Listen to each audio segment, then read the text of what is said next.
아, 네. 하나님은 진리십니다. 아멘. 우리 옆 사람에게 인사하겠습니다. 사랑을 축복합니다. 사랑을 축복합니다. 사랑을 축복합니다. 네. 우리가 교회에 나오는 분들 중에 구원이라는 것에 대해서 관심이 없는 분은 거의 아마 없을 거예요. 교회에 나오시는 분들, 세상에서 그런 거에 아예 관심이 없는 분들이면 교회라는 것 자체 별 마음을 두질 않아요. 그러다가 자기가 어떤 상황이 되거나 뭐 죽음에 좀 가까우거나 이런 것들 왔을 때, 또 어떤 영적인 것에 대한 것들이 조금 열렸을 때, 그때서야 이제 관심이 있는 거죠. 우리의 죽은 후의 삶은 어떨까? 혹시 우리 삶에 죽음이 어떤 또 무슨 순간이 있는 건 아닐까? 그렇다면 내 영은 구원받는가? 이런 고민들을 하게 되는 것이죠. 사람들이 이것에 대해서 사실 신비라고 얘기합니다. 알 수 없는 거죠. 죽은 사람 다시 살아나는 일이 없고, 뭐 가끔 우리가 꿈에서 아니면 정말 죽은 경험들을 했다라고 돌아오시는 분들이 있는데, 또 이것에 대해서 사람들이 믿기가 또 쉽지는 않아요. 어떤 것이 진짜인지 사실 저희는 판단할 그 재력이 없는 거죠. 그런데 우리는 하나님의 선택된 백성으로 구원함을 받는다고 하는데, 여러분은 어떻게 그 구원받는 방식을 정확하게 알고 계십니까? 여러분에게 영생이 임하는 그 방법 알고 계십니까? 우리가 뭐 예수님을 잘 믿고 예수님을 우리가 받아들이면 사실은 왜 그렇게 하시는지 잘 몰라요. 왜 그렇게 이렇게 간단한 방법 하나로만 된다고? 그럼 예수를 믿는 것은 어디까지를 믿는 거라고 얘기하지? 뭐 이런 좀 디테일한 것들은 달라지긴 하지만, 우리가 알고 있는 단 한 가지 방법은 예수님을 믿고 우리가 나아가면 구원을 해주시겠다는 얘기예요. 뭐 그것이 또 아니더라도 예수를 모르는 사람들한테 또 다른 방법들이 있을 수도 있지만, 이런 것에 대해서 우리는 굉장히 궁금하게 되죠. 오늘 본문에 보면요, 한 율법 교사가 예수님께 와서 질문을 합니다. 누가복음 10장 25절에 어떤 율법 교사가 일어나 예수를 시험하여 이르되, 선생님, 내가 무엇을 하여야 영생을 얻으리이까? 예수님을, 사실 요 말은요, 예수님을 시험하기 위해서 나왔던 얘기예요. 율법을, 예수님의 그 제자들이랑 예수님의 그 그룹들이요, 율법을 잘 안 지킨다고 바리새인들은 보였던 거예요. 왜냐면 안식일 날 막 병 고치고 막 먹을 거 먹고 막 이러니까요, 그 평가가 사실 저를 안 좋았어요. 그러니 좀 난해하고 어려운 질문들을 좀 던져가지고 예수님을 좀 곤란하게 하려고 한 거죠. 근데요, 그 난해한 질문이 뭐냐면, 그 자기 제일 관심 있는 질문, 난해하지만 자기네도 잘 모르는 질문인 거예요. 그래서 영생에 대한 부분을 물어보는 거죠. 어떻게 하면 영생을 얻습니까? 어떻게 하면 그렇게 가야 됩니까? 라고 하면서 그들에게 물어보는. 그러니 사람들이 굉장히 관심이 있겠죠. 영생? 그러게, 영생은 그러면 어떻게 해야 될까? 이런 고민들을 하는데, 예수님께서는 도리어 그에게 다시 한번 묻습니다. 누가복음 10장 27절에 대답하여 이르되, 다시 이제 너는 율법에 어떻게 해야 되냐고 물으니까요, 요 율법학자가 대답한 거예요. 이렇게 율법학자가 대답하여 이르되, 내 마음을 다하여 목숨을 다하며 힘을 다하며 뜻을 다하며 주 너희 하나님을 사랑하고 또한 내 이웃을 내 자신같이 사랑하라 하였나이다. 이게 지금요, 예수님이 얘기하신 게 아니에요. 예수님이 다른 데서 이렇게 똑같이 얘기하시기도 하지만, 이거는 지금 율법학자가요, 율법에 어떻게 적혀 있었느냐라고 물어봤을 때 그가 지금까지 공부하고 배워왔던 것들을 다 정리해가지고 잘 요약했더니 그게 예수님이 얘기하신 거랑 동일하죠. 그렇죠?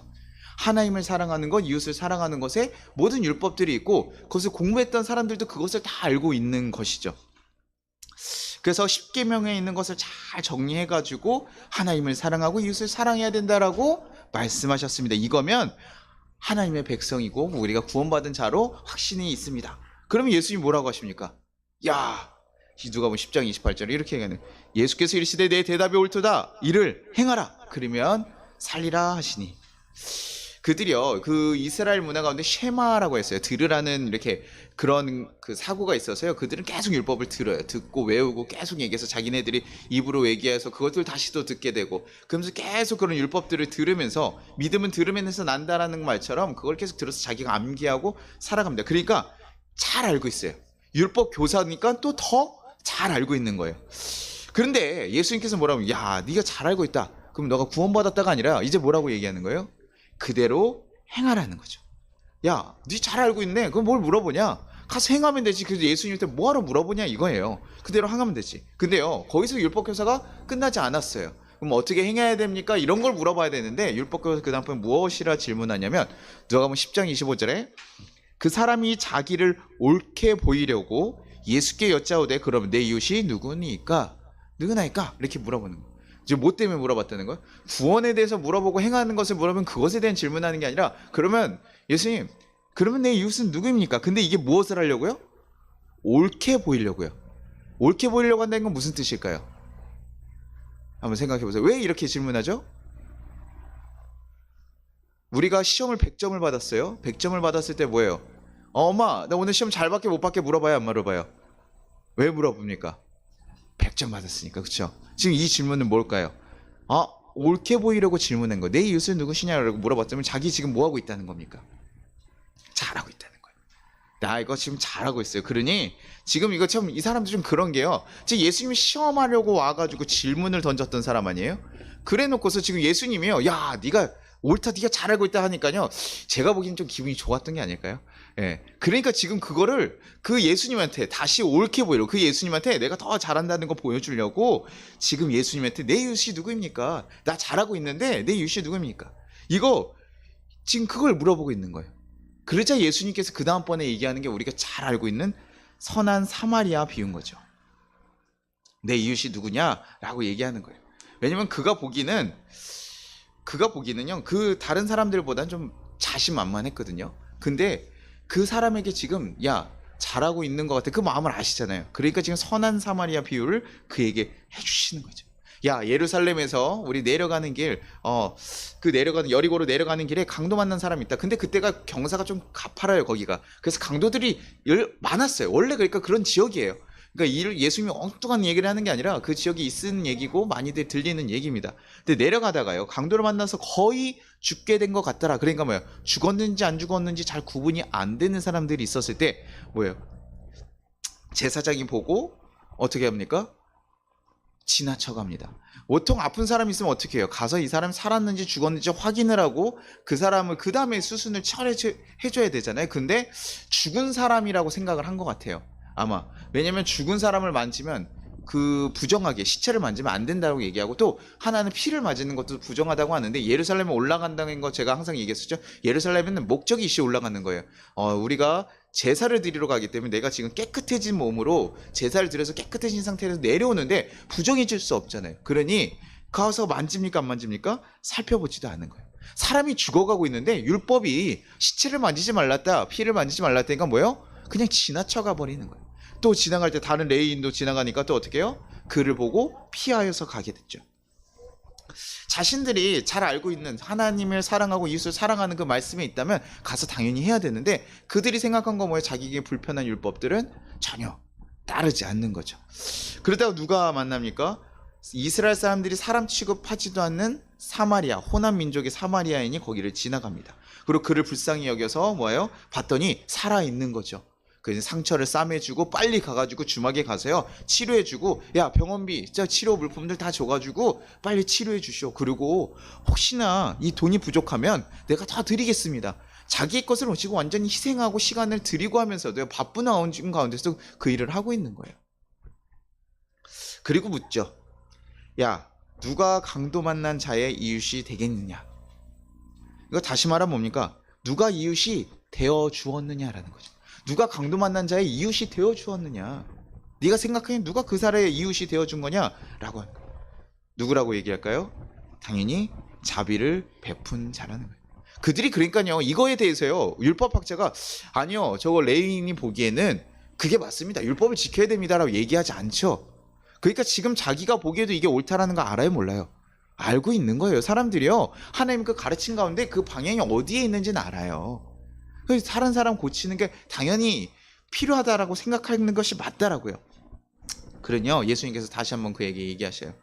누가복음 10장 30절, 이르되 자비를 베푼 자이다. 예수께서 이르시되 가서 너도 이와 같이 하라 하시니라. 야, 아까는 알면 행하라. 근데 이제는 또 다시 뭐라고 하셔요? 너도 이와 같이 하라. 그대로 행하라. 네가 알고 있잖아, 그치? 자비를 베푼 자가 맞지? 그러면 너네도 어떻게 해요? 그런 자가 되어줘야 된다. 이스라엘에서 선택받은 백성이라고 해가지고 그냥 그렇게 살아가는 것만이 아니라, 이렇게 지금 누군가 필요하고 도움이 필요한 사람이 있으면 자비를 베푸는 사람이 되어야 된다. 근데요, 여기에 있는 맹점 하나가 뭐냐? 아까 제가 말했잖아요. 율법교사가 왜 물어봤다고요? 자기 잘하고 있다고요. 근데 예수님 지금 이 얘기 왜 하셨을까요? 이 사람이 자비를 안 베풀었을까요? 제가 보기엔 좀 자신만만한 사람이 있잖아요. 했을 거예요. 사람들을 돕고 사람들을 섬기는 것을 굉장히 열심히 했었던 사람이에요. 그러니까 자신만만해. 왜냐면 그 당시에 막 율법학자 중에 고르반 하면서 자기가 해야 될 것들 안 하고 막 이런 사람들도 있고 하니까 그런 사람들에 비하면 자기는 그래도 나는 부모에게 섬길 거 다 섬겼고 우리 민족 중에 필요한 사람들이 있으면 다 가서 도왔다라는 거죠. 가서 섬겼다라는 거예요. 근데 어떤 사람에게만 그랬을까요? 어떤 사람들에게요? 유대인이 누구한테만 가서 도왔을까요? 유대인에게만 가서 돕는 거예요. 유대인들에게 가서 돕는 거예요. 자기가 돕고 사랑할 만한 사람들에게만 가는 것이지 자기네가 상대하지 않고 함께하지 않을 만한 사람들에게 가지 않는 거예요. 자기가 지금 잘하고 있다고 생각했지만 그 범주 안에 누구에게만 들어가 있습니까? 자기가 사랑할 만한 사람들에게만 다가가고 자기가 다가가지 말아야 될 사람이라면 다가가지 않아요. 만약에 사마리아인이 누워있다 그러면 만졌을까요? 안 만졌을까요? 안 도와줬을 거라는 거예요. 예수님께서는 지금 너가 누구에게 이웃이 되어주고 있냐고 묻는 거라고요. 누구에게? 너 잘하고 있다고 생각했지? 누구에게? 네가 사랑하는 사람들에게. 네가 사랑할 만한 사람들에게. 같은 종족이고 같은 백성이어서 같은 유대인들 같이 식사할 수 있고 같이 밥 먹을 수 있는 그들에게는 했지만 정말 도움이 필요하고 어렵고 과부와 고와 나그네 같은 정말 도움이 필요한 사람들에게 너가 다가갔니? 그리고 호남 민족이라고 생각해서 또 이방이라 생각했는데 그들에게 도움이 필요할 때도 너는 그들에게 이웃이 되어 주었는가? 누가 도대체 이웃을 사랑하는 일이냐? 어떻게 행하느냐? 물어보고 있는 거예요. 자신은 다른 사람들보다 열심히 사랑했다고 생각했던 그리고 그것이 하나님의 뜻을 잘 따라 살아갔다고 생각하는 그런 착각 가운데 있었던 거예요. 열심히 했습니다. 근데 그 하나님의 뜻이 어디까지 이르는지 정확하게 알지 못하고 행한 거예요. 내가 사랑하는 사람들만 사랑하는 거예요. 부부끼리만 사랑해요. 그러면 이 사람 사랑이 많은 사람입니까? 아니, 그쵸. 부부끼리라도 사랑하는 거 너무나 잘하고 있는 거죠. 그런데 자녀를 사랑하는 것도 잘한다. 근데 우리 그거 보고 너무 대단하다고 칭찬합니까? 그러진 않아요. 아니, 너무나 그 부부의 사랑 잘하면 그래도 잘하고 있다 얘기하지만 그럼에도 불구하고 우리가 정말 칭찬하는 사람들은 누굽니까? 노벨 평화상 받는 사람은 누구예요? 부부끼리 너무 뜨거운 인권 부부입니까? 그렇지 않죠. 누구죠? 정말 아무도 신경 쓰지 않고 아무도 도와주려고 가까이 가지 않으려고 하는 그들의 가운데 같이 함께 가지고 이웃을 도와주고 섬겨줬던 사람들, 그들의 이웃이 되어줬던 사람,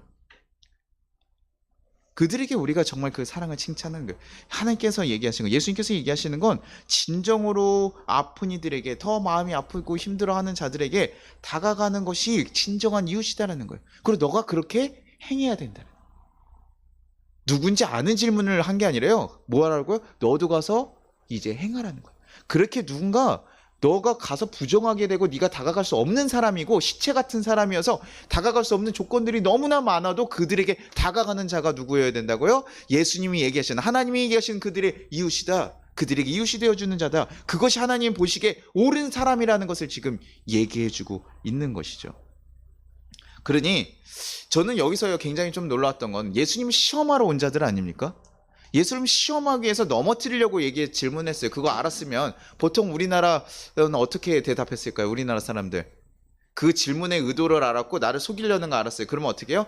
그에게 뭐예요? 사이다를 먹여야 되잖아요. 그렇죠? 내가 이걸 딱 알아가지고 이 사람 곤란하게 너 그것도 모르냐 율법학자 이러면서 막 지적하고 이게 혼을 내고 막 이랬어야 되는데 그게 아닌 거죠. 예수님께서는요, 그가 잘못된 마음으로 나왔던 것을 알고 있고 자랑하고 싶었던 마음도 알고 계셨어요. 그럼에도 불구하고 예수님은 그에게 어떻게 가야 될지를 말씀해 주고 계신다는 거예요.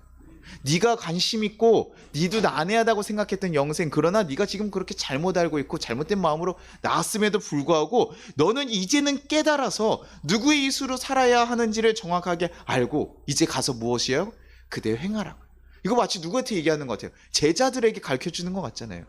자기를 시험하고 넘어뜨리려고 오는 사람들에게. 예수님의 모습이 이런 모습인 거예요. 예수님이 우리에 대한 마음이 그런 거예요. 어떻게 단지 많이 알고 있는 것에 멈추지 마라. 율법학자라 많이 알았지만 그것에 멈추지 말고 가서 제대로 행하라. 그래서 너가 그 기준들을 바꾸고 제대로 살아가기만 한다면 그 영생 어떻게 된다는 얘기예요? 너가 받을 것이라는 거예요. 구원 받을 것이라는 거예요. 지금 예수님 그가 구원받기를 원하셔요? 안 원하셔요? 원하고 계시는 거예요. 지금 속이려고 하는 자들인데요. 여러분 우리 교회 와가지고 비난하고 막 모함해가지고 이러면 여러분 어떻게 하고 싶습니까? 우리 교회에 갑자기 유언비어 우리 교회가 이단이다. 우리 송파감리교회 이단이고 거기 가는 사람들은 정말 이상한 사람들 뭐 이렇게 갑자기 모여가지고 자기 재산을 다 바치고 그리고 사람들을 먹는다 뭐 이런 유언비어 같은 거 들으면 어때요? 그래서 그 사람 만나면 막 다 뭐 재산 뺏어가려고 하고 속이는 자들이다 뭐 이런 얘기하면 여러분 속상합니까 안 속상합니까? 제가 사실 숨겨놨던 제 범죄 이력이 있어서 그 사람 사실은 살인자다 뭐 이런 얘기들을 들으면 그래가지고 사람들이 그것 때문에 안 오고 속아 넘어간 사람이 있으면 어때요? 어떻게 해야 될까요? 성인 성도님 어떻게 하시면 좋겠어요? 고소를 해야죠, 그렇죠? 이 사람들이 지금 무고죄로 해가지고 고소를 해야 내가 증명을 할 것 같잖아요, 그렇죠? 근데 지금 예수님께서는 그런 자들에게 지금 뭐 하고 있다는 거예요? 그거 옳지 않고 그거 영생 받기 위해서 이렇게 지금 계속 영생을 받게 하기 위해서 그들조차도 바꿔가게 하시려고 그 얘기를 하고 계시는. 그러니까 예수님 만나서 무엇이 일어날까요? 그 제자도요. 변화가 일어나야 돼. 예수님 만났더니 나는 이 사람을 죽이려고 하고 괴롭히려고 하고 다가갔으나 예수님이 보시기에는 예수님 보시기에는 그들조차도 구원받아야 될 사람이라 생각하고 그를 구원시키려는 그 목적이 가지고 있다. 이 교회라는 곳이 어떤 곳이어야 됩니까? 이렇게 변화가 일어나는 그 사람 마음 가운데 저거 속이려 했던 마음이 예수님을 통해서 영생에 대한 관심으로 바뀌어가는 것처럼 지금 바뀌어져야 되는 곳이라고. 그가 갑자기 예수님 만나면서 칭찬 들으려고 막 하면서 그것에 빠져들기 시작하잖아요. 그렇죠? 예수님을 알아가면서 우리는 변화가 일어나야 되는 거예요. 우리가 이 자리 가운데 주님 오셔서 우리에게 말씀하시는 이런 말씀들은 무엇을 위한 걸까요? 여러분이 어떤 성경 지식을 알기 위함일까요? 그렇지 않더라고요. 우리 삶의 자리에서 온전히 변화되고 다른 삶, 하나님을 쫓아가는 그 거룩한 삶을 살아가기를 바라시는 거예요. 아까 얘기했던 하나님을 정말 사랑하는 모습들을 지켜가고 또 이웃들을 사랑하며 섬기는 그런 모습들을 가야 되는 것이라고요. 그래서 그런 마음으로 누군가 아픔이 있으면 정말 안타까워하면서 가질 수 있고 그렇게 하면서 우리 가운데 주님이 주신 은혜로 주님이 주신 깨달음으로 바뀌어가는 것. 우리는요 사실은 그 하나님이 주시는 힘으로 살아가지 않고 하나님 주시는 은혜로 살아가지 않으면요 그리스도인의 삶은요 제대로 살아갈 수 없습니다. 하루아침에 일어나서 우리가 건강히 일어날 수 있는 것들 쉬울까요?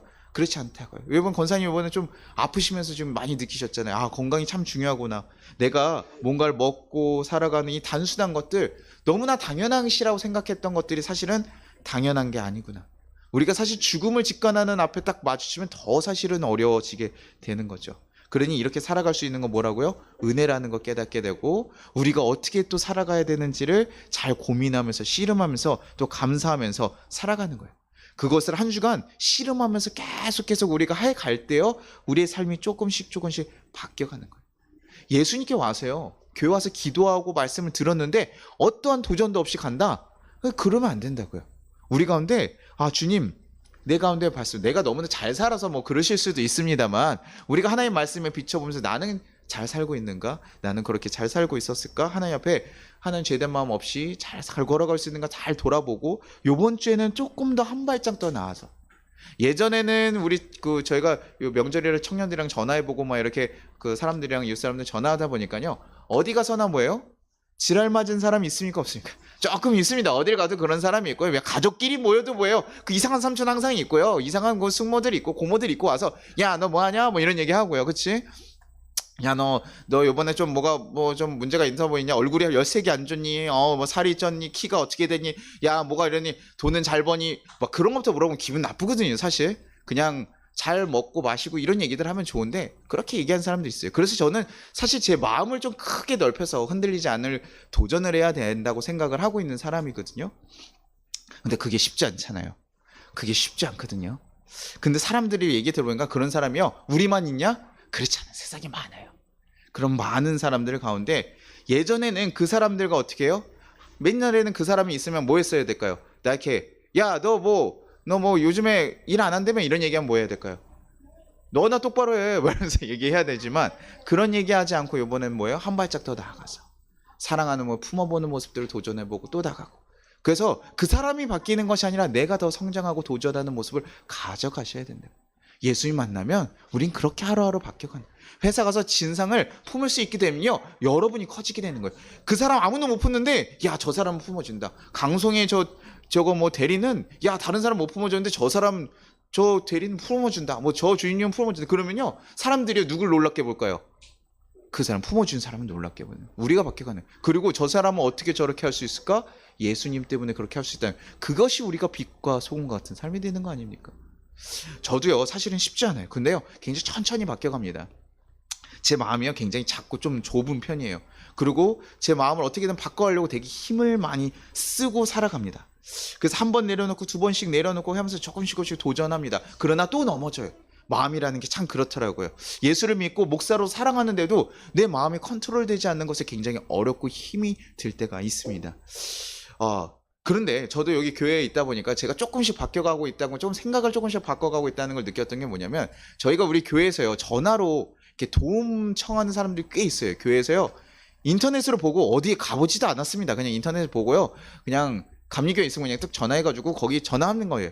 그럼 전화 받아서 돈을 달라고 하면 우리가 방향을 한번 정했어요. 왜냐면 너무 이상한 사람들이 많아가지고, 제가 배고프다 그러면 와서 밥을 사주거나 내가 가겠다고 했을 때 오케이 하면 제가 가서 사주거나 합니다. 근데 돈을 주십시오, 10,000원만 주십시오 이러면 제가 안 보내줘요. 그렇게 해서 사기친 사람이 너무 많아가지고 그렇게 했는데, 요번에도요 추석날 우리 성도님들 선물을 구입하고 있는데 어떤 사람이 전화가 오는 거예요. 자기가 쌀이 떨어졌대. 천안에 있는 사람인데, 천안에 있으면 천안 근처에 교회에 전화를 하지 왜 송파 있는 데다 전화하는데, 자기가 여기 대리운전으로 이렇게 맨날 왔다 갔다 하다가 지나가다 저를 좀 봤을 거래요. 그래서 제가 주중에 교회를 나오질 않는데 어디를 보냐고 내가 제가 이게 말도 안 되는 소리를, 주중에 상담센터 하고 있는데 어디를 내가 교회에서, 우리 교회가 어딘지 알기나 할까? 이 신천지도 못 찾아오는 교회를 지금 자기가 어떻게 나를 만났다고 하는 걸까? 이런 고민을 하면서 제가 그냥 또 돈을 달라는 얘기인가 보다 그러고, 우리가 정한 방향성이 있으니까 저희가 선교를 안 하지 않잖아요. 뭐 1,000몇백도 하고 작년에도 몇백씩 했어요. 그런데 도울 만한 사람들은 돕는데 아무리 작은 돈이라도 확실하지 않으면 제가 도와주지 않았거든요. 근데 이 사람이 계속 저 쌀 좀 전화해 달래요. 자기가 쌀집에 왔는데 그 아저씨한테 좀 외상을 좀 줄 수 있게 쌀값 좀 보내주시면, 외상이 아니죠, 제가 사주는 건데. 근데 그렇게 얘기하면서 그 주인 아저씨한테 통화 좀 해달라고 하더라고요. 그러니까 쌀이 필요한 모양이었던 것 같기는 해요. 근데 저희가 죄송하지만 돈을 보내드릴 수 없습니다. 왜냐면 그 계좌 받는 사람이 그 정말 쌀집 아저씨는 제가 판단이 안 되니까, 제가 직접 가서 쌀을 드리는 건 가능하지만 그렇게는 좀 어려울 것 같습니다. 제가 쌀을 보내드리는 것 정도는 제가 할 수 있겠지만 그러지는 좀 어려울 것 같아요. 왜냐면 속인 사람은 거의 90%, 95%? 아니 99%? 뭐 이럴 때가 있어요. 90, 굉장히 많은 수치의 사람들이 속여요. 왜냐면 제가 전화를 받았다가 지난번에 작년엔 또 받았었는데 그 사람 이름이 똑같은 걸 제가 기억하고 있는데 상황이 완전 다르고 다른 얘기들 하고 이러니까, 그리고 제가 안 도와준다 그러면요 엄청 비난합니다. 저한테 무슨 교회가 그러냐, 목사가 그러냐. 그러니까 더 도와주기 싫어져요. 그래서 저를 자극하는 사람들을 이제 웬만하면 도와주지 않는데, 그 사람이 계속 얘기를 하는데 제가 그래서 꼬치꼬치 좀 물었죠. 그러면 내가 택배를 보낼 테니까 주소를 얘기해라. 내가 찾아갈 테니 주소를 얘기해라. 제가 찾아가서 드리겠다 했더니요, 보통은 그 정도 하면 안 오지 말라고 해요. 그럼 보통 어디 지역을 얘기하냐면요, 보통 거짓말하는 사람들 어디쯤 얘기하는 줄 아세요? 진주에서 송파에 전화를 왜 합니까? 그쵸? 그리고 도와달래요. 아니 그 진주에서 도와달라고 해요. 그 행정센터 가든가. 근데 막 그래요. 근데 천안이 좀 애매한 거죠. 고민을 했는데 집 주소를 얘기해달라 했더니 집 주소를 또 술술술 얘기해요. 이름도 맞고 하더라고요. 그래서 제가 다시 전화 걸어봤을 때도 그 이름이 맞았어요. 그러니까 그 사람이요 정말 그 집 주소를 얘기하고 정말 쌀이 좀 필요하다고 하는 것 같더라고요.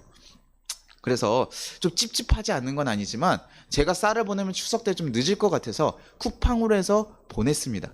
근데 이 쿠팡에서요 문제가 생겼어요.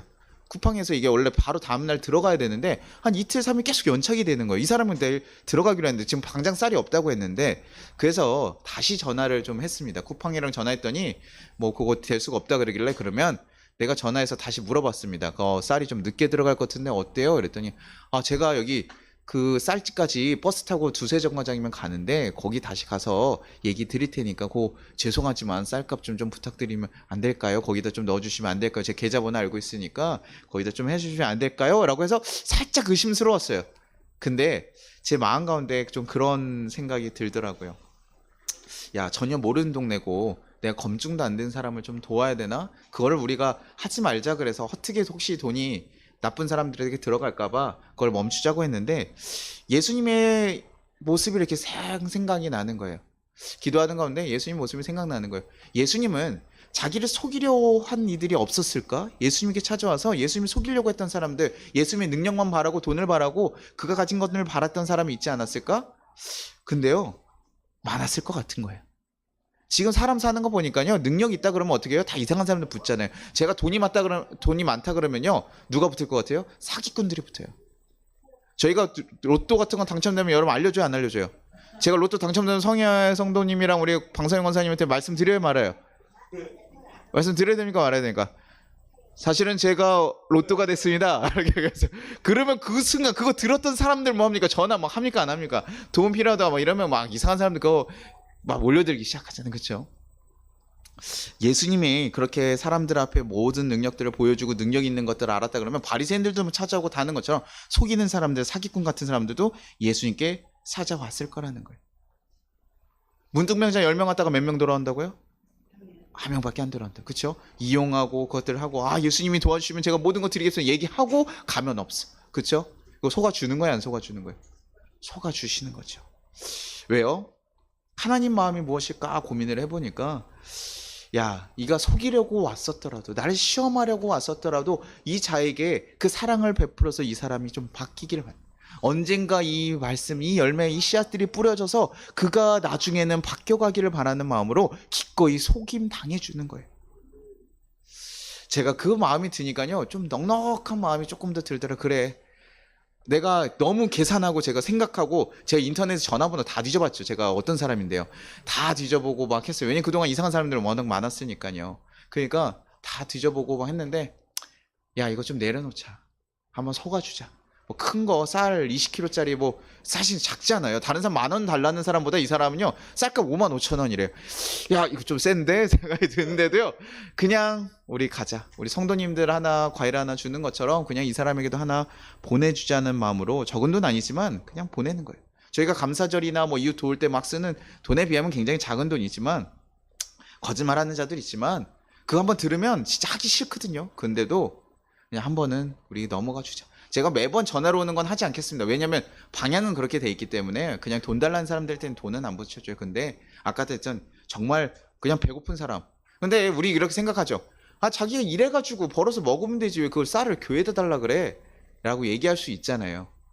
근데 그럼에도 불구하고 그 부족한 마음이라도 우리가 품어보고 가보자. 그래서 우리가 그걸 좀 섬겨보자 라는 넉넉한 마음으로 좀 속임당해보고 그에게 베풀어주면서 우리가 하는 건 무엇이냐? 기도하는 거예요. 그래서 사기꾼이 왔더라도요, 우리의 모습을 보면서 이 사람을 통해서 변화되는 그것을 기대하고 우리는 나아가야 되지 않을까. 그런 굉장히 답답하고 미련하고 호구 같은 모습이 사실은요, 저는 영향력이 있다고 생각해요. 세상과 다르거든요. 계산적이 확실하게 하는 게 아니라 속아 넘어가주고 봐주고, 우리 가족들이 봐도요, 삼촌들 중에 알고 있어도 애들한테 막 져주고 막 당해주는 사람도 있잖아요. 아빠들한테 가가지고 용돈 달라 그랬는데 아빠들 알아요, 몰라요? 보통 알거든요. 돈이 뭐가 필요한지 다 알고 대충 다 아는데도 불구하고 뭐 하는 겁니까? 기꺼이 속아 넘어가 주잖아요. 엄마 나 이거 가서 저거 떡볶이 먹으려고 하는데 3만 원이 필요해. 줘요, 안 줘요? 이 자식이요? 그래서 근데 보통 돈이 뭐 필요한가 보다 이렇게 하고 문제집값 받아가지고 막 다른 행동하는 애들도 많이 있잖아요. 근데 그 부모님은 아예 모르진 않아요. 그런데도 불구하고 사랑하니까 넘어가 주는 거죠. 예수님께서요, 우리에게도 그런 것 같아요. 우리가 예수님 앞에서요, 정말 완벽하게 잘 살아라 그랬으면요, 우리는요, 희망이 없는 사람이에요. 그렇지 않아요? 뭐 목사님만 그럴까요? 저만 그런가요? 예, 희망이 없어요. 그러나 예수님께서 우리를 기다려주시고 좀 더 봐주시고, 또 예수님께서는 그럼에도 불구하고 우리가 잘 못 알아듣고 답답해하고 불편한 마음들이 있고 예수님 원망하는 마음을 가지고 올 때도 있으나, 그럼에도 불구하고 다시 말씀 가운데서 또 기도 가운데서 우리에게 야, 이렇게 그래도 나아가 보면 어떨까? 이렇게 해보면 어떨까? 말씀해 주시는 거예요. 그래서 우리의 삶이요, 조금씩 잘하고 도전해보고 바뀌어가기를 원하는 거예요. 제가 자녀들을 키워보니까 그래요. 아이들이요, 잘못된 거 있어요. 이거 안 했으면 좋겠는데 한 번 더 도와주고 또 얘기해주고, 질타만 하고 싶은 마음이 있는 게 아니에요. 그 아이들이 잘 가기를 바라는 마음이 있는 거죠. 그래서 조금 더 잘 성장하고 잘 나아가기를 바라는 마음에서 사실은 얘기를 하게 되는 거예요. 교회는요, 우리의 삶을 바꿔지는 자료가 돼야 돼요. 교회는 우리의 기준으로 사로잡혀 있고 내가 용서할 사람 아닌 사람, 내가 어떻게 해야 될 사람, 내 기준으로 세워졌던 것을 다 내려놓고 예수님의 기준, 하나님의 마음으로 그 기준들을 넘어서는 일을 해보는 거예요. 그래서 용서할 수 없는 자들을 용서해 보고요, 도전할 수 없는 것들을 도전해 보고요, 힘을 써서 우리의 삶을 온전히 거룩하게. 그래서 누군가에게 이웃이 되어주고 누군가에게 빛이 되어주는 그런 삶을 살아가게 돼야 되는 것입니다. 그래서 그것이 하나님 모습에 보기에 너무나 잘한 삶이 될 것이고, 우리의 이웃들과 우리의 주위에도요, 야, 저 사람은 달라라고 얘기할 수 있는, 저 사람은 예수님을 믿기 때문에 달라라고 하는 그런 정말 빛과 소금 같은 사람이 될 수 있게 되는 거 아닙니까? 이번 추석 맞이해서 여러분 또 가면요, 그리고 추석 때 막 이동하고 여러 가지 상황들이 겹치면요, 추석 때 좀 날카로워요.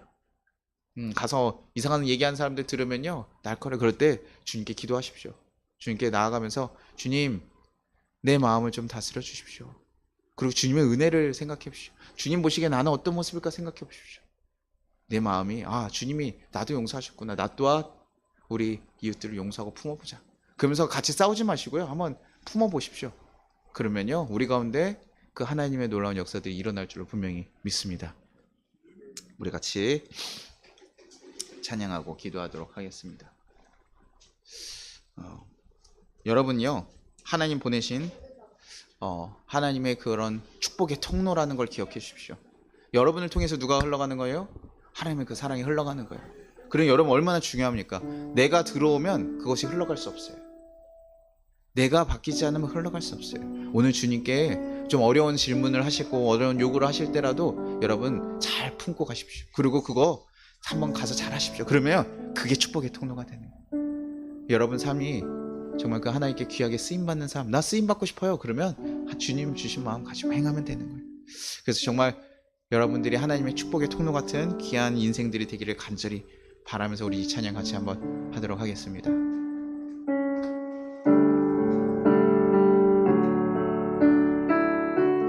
당신은 하나님의 언약 안에 있는 축복의 통로, 당신을 통하여서 열방이 주께 돌아오게 되리. 당신은 하나님의 언약 안에 있는 축복의 통로, 당신을 통하여서 열방이 주께 예배하게 되리. 마지막으로 다시 한번, 당신은 하나님의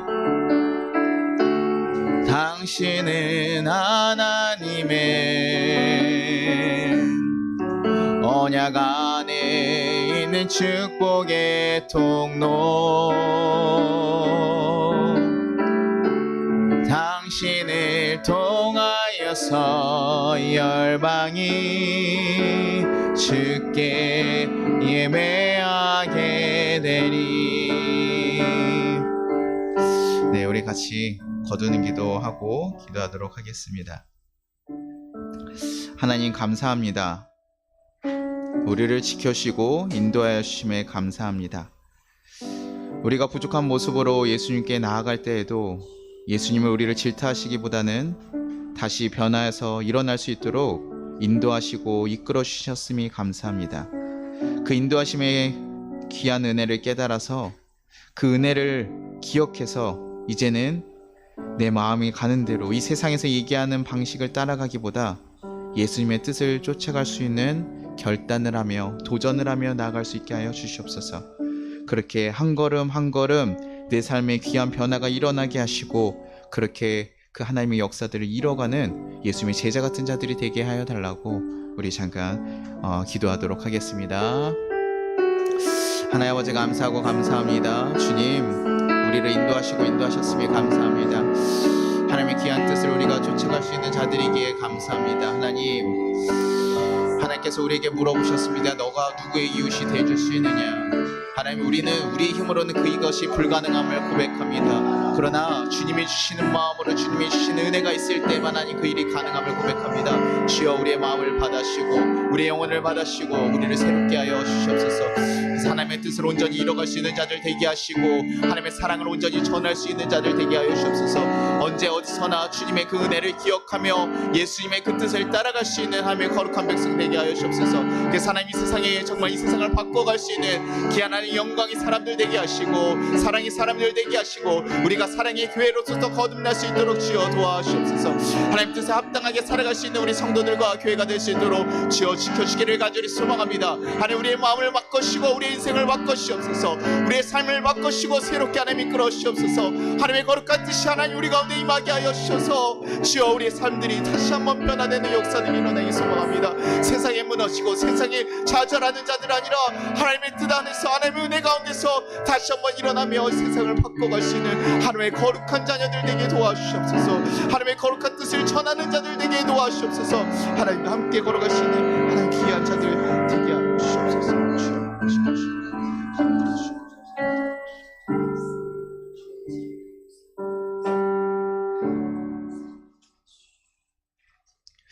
하나님 아버지 감사합니다. 너무나 연약하고 부족한 우리들 하나님 어떻게 살아가야 될지 갈팡질팡하며 또 하나님 이 세상에서 주는 어려움 가운데 쓰러지고 좌절하며 하나님이 지쳐 쓰러져가는 모습들이 많음을 고백합니다. 그래서 하나님의 뜻을 따라간다는 것 하나님 그것이 너무 무겁게 느껴지고 힘들게 느껴질 때도 있습니다. 그러나 주님 우리에게 주님께서 다시 한번 일어날 힘을 부어주시고 은혜를 허락하여 주시고 그 은혜를 기억하게 하여 주셔서 주님 이제는 하나님 말씀하신 그 자리에 우리가 하나님이 원하시는 모습대로 서 있을 수 있게 인도하여 주시옵소서. 그래서 정말 하나님에게 기쁨이 되고 이 세상을 정말 변화시킬 수 있는 귀한 하나님의 영광의 사람들로 하나하나 세워질 수 있도록 주여 우리 송파교회 성도들을 지켜주시고 인도하여 주시옵소서.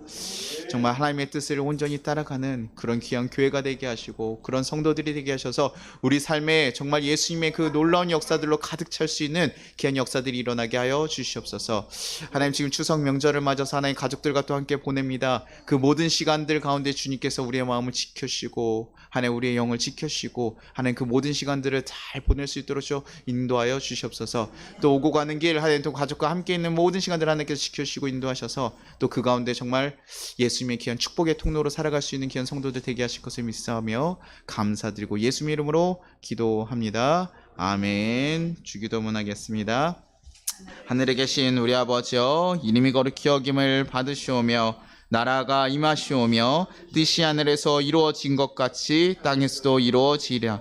오늘 우리에게 일용할 양식을 주시옵고 우리가 우리에게 죄진 자를 사하여 준 것 같이 우리의 죄를 사하여 주시옵고 우리를 시험에 들게 하지 마시옵고 다만 악에서 구하시옵소서. 나라와 권세와 영광이 아버지께 영원히 있사옵나이다. 아멘.